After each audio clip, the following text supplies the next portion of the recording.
experience without theory is blind, but theory without experience is mere intellectual play. It is beyond a doubt that all our knowledge begins with experience. He who is of a calm and happy nature will hardly feel the pressure of age, but to him who is of an opposite disposition, youth and age are equally a burden.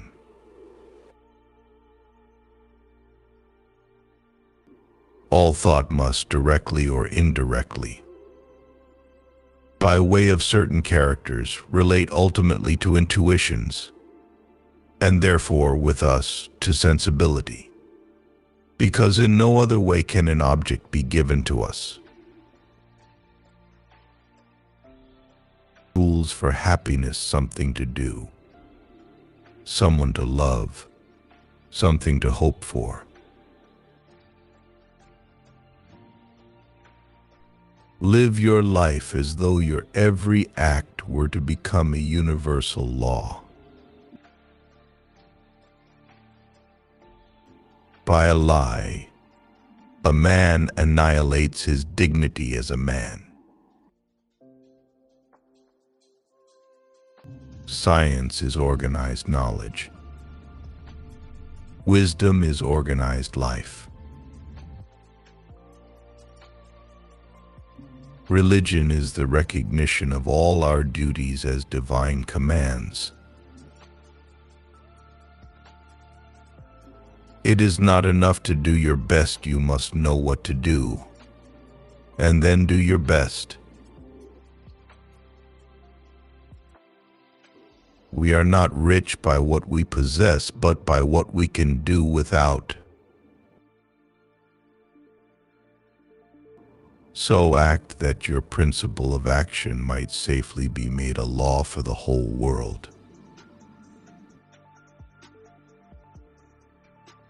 Two things awe me most: the starry sky above me, and the moral law within me. Our knowledge springs from two main sources. The first is the capacity of our faculty of knowledge. The second is the objects presented to us for cognition.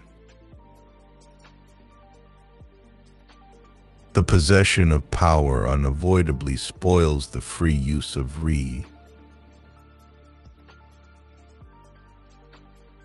Give me matter, and I will construct a world out of it.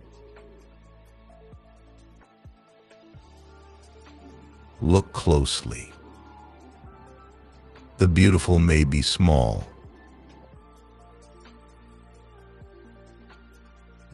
All the interests of my reason, speculative as well as practical, combine in the three following questions. 1. What can I know? 2. What ought I to do? 3. What may I hope? Out of timber so crooked as that from which man is made, nothing entirely straight can be carved. Even philosophers will praise war as ennobling mankind, forgetting the Greek who said war is bad in that it begets more evil than it kills. All our knowledge begins with the senses, proceeds then to the understanding, and ends with reason. There is nothing higher than reason. Seek not the favor of the multitude, it is seldom got by honest and lawful means. But seek the testimony of few, and number not voices, but weigh them.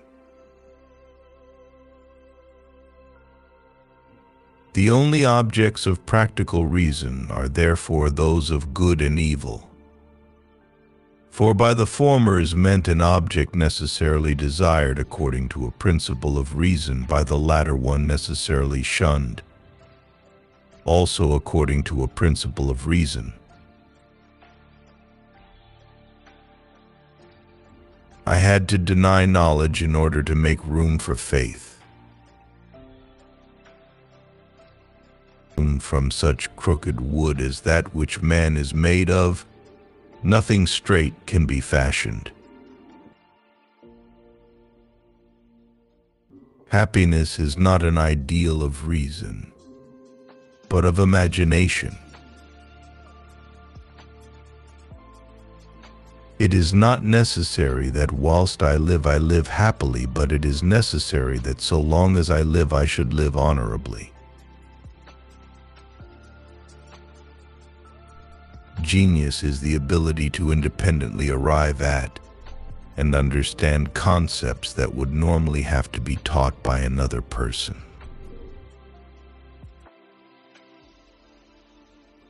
The busier we are, the more acutely we feel that we live, the more conscious we are of life. The greatest human quest is to know what one must do in order to become a human being. In law, a man is guilty when he violates the rights of others. In ethics, he is guilty if he only thinks of doing so. Morality is not properly the doctrine of how we may make ourselves happy, but how we may make ourselves worthy of happiness.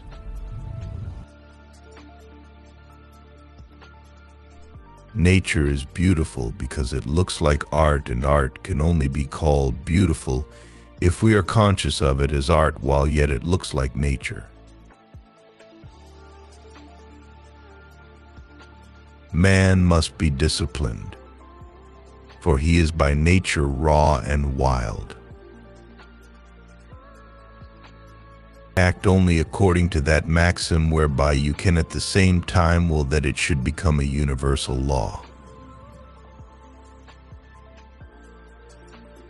Immaturity is the incapacity to use one's intelligence without the guidance of another.